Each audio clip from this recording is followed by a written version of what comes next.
Ngaji budaya.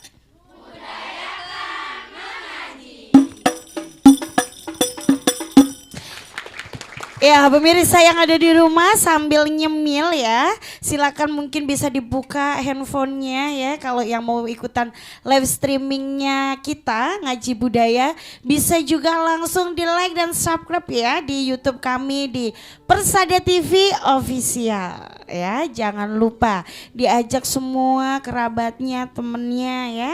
Dan di situ nanti selain kita bisa ngelihat live streaming Ngaji Budaya, kita juga bisa melihat video-video ngaji lainnya ya. Banyak sekali tayangan-tayangan di Persada TV yang bisa dilihat di mana? Di Persada TV Official. Oke pemirsa yang ada di rumah, kita lanjutkan ngobrolnya bersama dengan Ustadz Amin. Kita berngaji bareng lagi. Ini tadi masih dilanjutkan, faktor apa saja sih ya yang tadi menjadi orang ini nggak usah jujur aja deh. Nah, cara mengatasinya juga seperti apa? Monggo Ustadz. Berikutnya yang bisa saya sampaikan, kenapa kita bisa nggak jujur. Di samping tadi ada faktor kepentingan, adalah faktor kurangnya pertimbangan, kurangnya ragu-ragu. Iya, maksud saya itu kalau dia misalkan nggak jujur itu membuat risiko yang begitu panjang, menyebabkan musibah baik untuk diri sendiri maupun orang lain, tentunya dia akan berpikir kedua kali. Jadi misalkan ya tadi itu namanya pengurus, ustadz kan menanyakan itu kan hal yang sangat penting, menanyakan mau kemana. Misalkan ya urusan pulang kadang-kadang bijui atau nggak jujur, nggak nyampe rumah. Tiba-tiba ada kabar dia kena musibah di jalan atau apa, menyebabkan dua pihak ini nanti bagaimana. Pondok juga nanti nggak enak sama keluarganya, keluarga pun nanti ada salah paham dengan pondok. Nah, hal seperti karena ini kan kalau dia berpikir ya nggak akan dia lakukan gitu. Faktor itu. Oke, kalau kita tadi bicara mengenai tentang jujur nih Ustadz ya. Jujur otomatis merupakan bagian dari nilai budi pekerti yang luhur gitu ya. Nah, untuk menuju santri yang unggul ala Rasulullah, apakah hanya cukup nih sikap jujur? Ya, pasti tadi kita ada gandengannya berbudi luhur nih. Budi luhur itu seperti apa gitu, monggo Ustaz. Tentunya tidak cukup juga. Kejujuran itu hanya sebagai sebatas awal memang ya. Jadi itu memang pondasi dasar. Jadi tidak itu hanya bagian terkecil ya, hanya bagian terkecil. Tapi meskipun itu tapi ya, susah. Meskipun demikian, jujur itu adalah pondasi dasar. Kalau diibaratkan sebuah rumah itu pondasinya itu ya kejujuran. Kalau itu kuat, nanti ke atasnya juga kuat. Akan juga bagus dan kuat. Berarti benar ya kata pepatah itu, sekali kita berbohong kita akan menutupi kebohongan itu dengan kebohongan lain. Dengan jadi itu terus menerus. Makanya kita teringat juga bagaimana sahabat yang paling utama itu kan sahabat Abu Bakar. Mendapat julukan As-Siddiq. Karena itu sangat jujur, sangat mengimani tentang baginda Nabi Muhammad SAW. Dari itu, maka di suatu saat beliau itu pernah bercerita atau menyampaikan, kalau imannya orang sedunia ini ditimbang dibanding iman Abu Bakar, tidak ada separuhnya atau lebih berat imannya Abu Bakar. Karena dasarnya memang beliau itu jujur, orang baik. Jadi pondasinya udah kuat. Sudah kuat sekali. Baru mengkrusnya makanya ke atas. Iman sembarang nanti itu ya kembalinya ke situ nanti, sikap dasar itu. Dan selanjutnya nih yang budi pekerti luhur ini Ustaz. Nah, terkait masalah ini tentunya baginda Nabi Muhammad SAW itu kalau kita lihat tuh ya, karena khuluqul Quran, Nabi itu kan akhlaknya itu ya persis dengan apa yang digambarkan Allah dalam Al-Quran. Dalam sabdanya juga beliau pernah bersabda itu, innama bu'istu liutamima makrimal akhlak. Aku diutus ini untuk menyempurnakan akhlak-akhlak mulia. Bahwasanya akhlak itu sudah ada mulai dari zaman Nabi Adam. Kemudian akhlak-akhlak itu disempurnakan oleh Nabi Muhammad karena beliau adalah sebagai penutup para nabi. Nah, akhlak Nabi itu yang bagaimana? Kita bisa mengkajinya lewat qaul beliau, apa yang beliau ucapkan, fi'lu beliau, apa yang beliau kerjakan, apa yang beliau tetapkan, yang ketiga itu. Dan antaranya ya tadi itu kembali kepada sifat jujur, bagaimana Nabi itu jujur. Terus bagaimana beliau menyampaikan cara bertata krama yang baik dengan tetangga, dengan sesama, terutama kepada orang tua. Itu kan akhlak-akhlak yang baik itu telah Nabi contohkan seperti apa. Kalau sekedar teori sabar, gampang, ya otomatis ya gampang. Gampang kalau sekedar teori, prakteknya ini Ustaz yang susah. Makanya tadi itu kan saya mengajak langsung kita kembali kepada bagaimana Nabi mencontohkan. Agar kita tuh jangan sekedar teori, jadi sabar, tapi ini prakteknya nggak bisa. Nah, bagaimana Nabi bersabar? Misalkan kita mengambil contoh ketika Nabi melayani setiap harinya seorang buta Yahudi yang kerjaannya itu adalah mencela Nabi. Mencela tapi tetap Nabi tetap membaiki, setiap hari dikunjungi, dikasih makan, malah suapi langsung. Tapi si wanita itu selalu mencemooh beliau atau mencela. Tapi Nabi senantiasa menyuapi si perempuan itu sampai Nabi wafat. Lah, hal seperti itu bisa kita ambil kesimpulan bahwasanya itulah tantangan kejujuran yang pertama. Bagaimana kita tetap berbuat baik meskipun kita dicela orang. Itu kan juga tantangan. Terus bagaimana kita bisa bersabar padahal kita selalu dihina orang.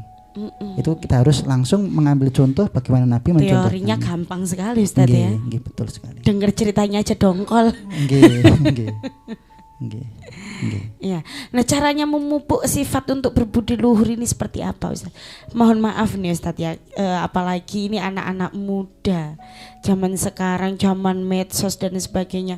Dikit-dikit galau curhat, dikit-dikit galau ngolok-ngolok temennya, nyindir lewat medsos. Ini kan bentuk bahwa tingkat kesabarannya sangat kurang ini ya. Termasuk saya Ustaz. Ya, saya apalagi barusan aja malah posting. Kan? Jadi bagaimana caranya supaya kita ini benar-benar bisa membentengi diri kita supaya ini tetap bersikap untuk berbudi luhur ini Ustaz, monggo. Sebenarnya teorinya banyak. Mbak sing kuliah iki malah wis iku ya cara teori hatam wis ya? Hatam. Malah aku rada ngeri soalnya kan ngaji ya wisan. Oh. Cuma teori sebanyak itu tidak akan bisa mengalahkan satu teori yang penting sekali. Itu pergaulan. Konco. Makanya di suatu saat Nabi Muhammad SAW itu bersabda, almaru ala dini kholilihi. Orang itu berdasarkan agama temannya. Loh, kata-kata agama itu apa ya? Prinsip kepribadian itu Nabi mengatakan agama. Saking kuatnya pengaruh itu sampai seakan-akan menjadi sebuah agama. Ibaratnya dewek Islam pun kalau bergaul dengan Kristiani itu arahnya bisa ke itu, ke Kristiani. Iya, karena begitu kuat pergaulan itu. Apalagi sekedar kebiasaan posting atau kebiasaan nyangkruk ngopi itu kan ya dari situ. Mergo gandengan gitu loh. Nah tapi Ustadz mengapunten, kalau kita kemudian saklek dengan dengan rujukan itu, artinya berarti kita akan membatasi pergaulan kita. Kita tidak mau menerima. Saya pernah dengar juga kalau kita berteman dengan orang jual minyak wangi kita harum. Kalau kita berteman dengan orang jual ikan kita bakal amis gitu ya.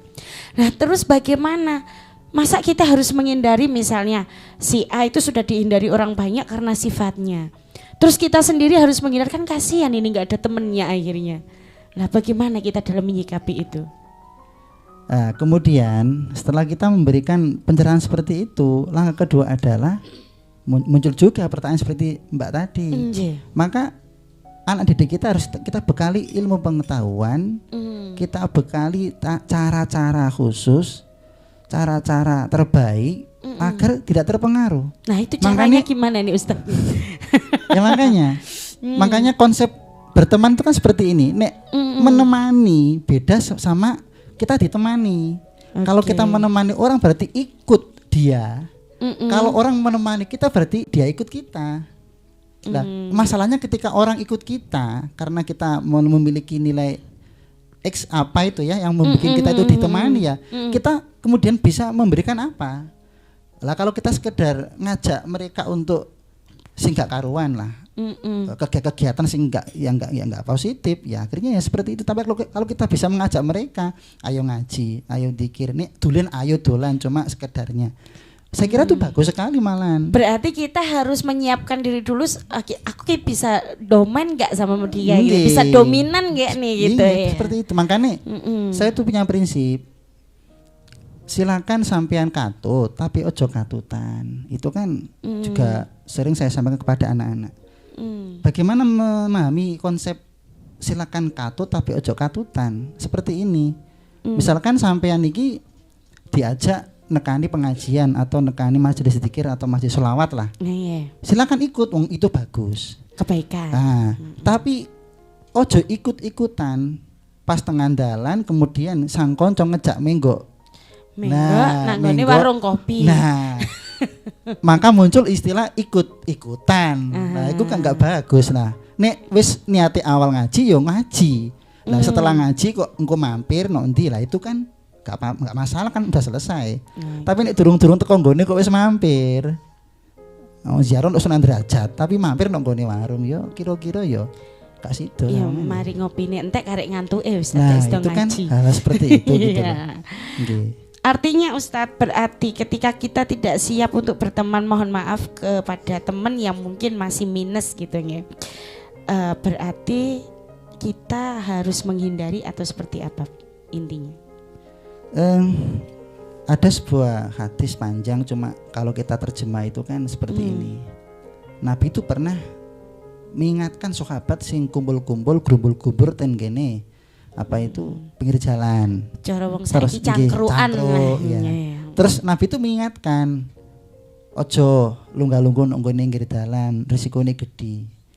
Kemudian sahabat menyangkal dengan pertanyaan, "Doh, Nabi, ini kan tempat kami, cangkrukane ya wis nek kene iki. Tempat kita ketemu, tempat kita ngobrol, ya akhirnya jadi saudara ya di sini."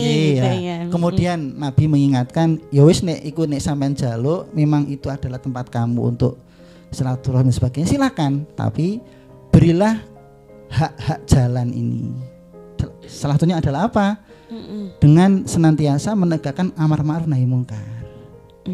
Iso enggak sampean cangkruk tapi nek ono sing enggak tepak iso ngilingno. Jadi ketika ada tantangannya. Jadi ketika ada temannya misalnya kelihatan belot, kita berani mengingatkan. Ya, seperti itu. Bisa atau justru malah didukung. Ya, teruskan gitu ya. Wong kadang kita itu enggak kok. Entah kenapa ya kok jadi seperti ini budaya kita itu. Wong nek ndalan ono bocah sepedaan timbul guyu. Iya. Itu loh, itu piye? Tertawanya dulu apa ditolong dulu? Pasti tertawa dulu baru ditolong ya. Malah mungkin diposting dulu. Iya benar. Nek gak ngono kan postingannya gak seru, gak ono sing delok. Iya benar. Itu kan berarti kan telah mengingkari dari itu tadi. Lah nek Nabi minta seperti itu kita nggak bisa, ya otomatis ya kalau kamu minta bertahan di situ kita meridoi silahkan, tapi ketika kita minta untuk syaratnya adalah seperti ini kamu nggak bisa. Kesimpulannya generasinya adalah apa? Ya nggak usah di jalan, nggak usah di pinggir, nggak usah cangkruk istilahnya ngoten. Jadi kalau kita senantiasa mengajukan alasan ABC kok dituruti kabeh ya nanti ya terus di mana akhlak itu kan nggak ada. Kan itu yang mengkhawatirkan. Artinya berarti kumpul ya kumpul tapi sing manfaati. Gitu, seperti itu juga. Iya. Kalau anak-anak pondok biasanya kalau kumpul petan ngerasani koncone to ngaji. Ngaji, alhamdulillah. Pemirsa yang di rumah biasanya di pohon sawo ya, biasanya di bawah gitu kumpul sama tetangga-tetangga kuwi petan apa metani ketanggane gitu kan. Ya kadang-kadang ibu-ibu enggak sadar kadang-kadang itu. Saya juga kadang-kadang enggak sadar itu bullying apalagi Ustadz ya. Bullying yang timbul dari bibir itu secara enggak sadar itu kadang-kadang kita melakukan. Kadang teman-teman enak-enak duduk, wis wireng lungguh ning panasan gitu kadang-kadang kita ini ngontrolnya ini yang susah. Mungkin ada kiat-kiat khusus Ustadz supaya kita bisa benar-benar mengontrol hal-hal yang negatif yang ada pada diri kita sehingga kita bisa berbudi luhur. Mungkin wiritan dari subuh sampai isya gitu. Monggo Ustaz. Nggih, mungkin saya sekedar untuk ya ngiling nola kepada anak-anak itu. Yang pertama adalah kita terus sadar diri bahwasanya waktu yang diberikan Allah kepada kita 24 jam ini mbok yo lebih ditekankan manfaat apa yang telah kita berikan. Misalkan ngeten lho karep kula niku. Kekancan karo siapapun itu kan crash itu pasti ada. Cuma ketika saya itu kan memantau kena apa yo. Wong karuan niku padha belingi kasarane ngeten. Kenapa kok iso kompak kaya ngono? Ternyata saya selidiki itu sang konco itu meskipun jarak tapi manfaatnya itu pun ya lebih banyak. Ya mungkin sering ngejak jajan, traktir seperti itu. Makanya crash kayak apa itu tetap nyambung. Lah, dari sini kita bisa mengambil kesimpulan juga bahwa hendaknya jangan sampai lengah dalam kebaikan. Ada kesempatan kita lakukan kebaikan, senajan hanya sekedar zikir. Lawang kita di pasar pun itu loh, kalau rame koyok ngono ya, wis resiko ini kan seperti itu pasar. Tempatnya wong bijui juga bukan bisa. hanya bertukar benda makanan di situ, tukar-tukar, bertukar mulut juga, tukar-tukaran. Tapi hanya sekedar itu saja. Kanjeng Nabi itu pernah menyampaikan bahwa siapapun yang ke pasar kemudian berzikir, ya zikir semisal kayak seperti Allahu wahdahu la syarika lahu mulku wa lahul hamdu yuhyi wa yumiitu wa ala kulli syai'in wa huwa hayyun la yamut, itu saja dikasih pahala 1 juta pahala. Kemudian dihapus dosanya 1 juta dosa dan diangkat 1 juta derajat. Berarti Nabi itu mendidik kita bahwa hal buruk nggak bisa dihindari, tapi jangan sampai nggak melakukan kebaikan sedikit pun di situ. Karena itu yang poinnya itu ya di situ. Allah sangat ridho sekali ketika zaman yang serba lele ini kita tetap menanamkan kebaikan pada diri kita. Apalagi Allah bisa menanamkan kepada orang lain. Apalagi itu bagus sekali.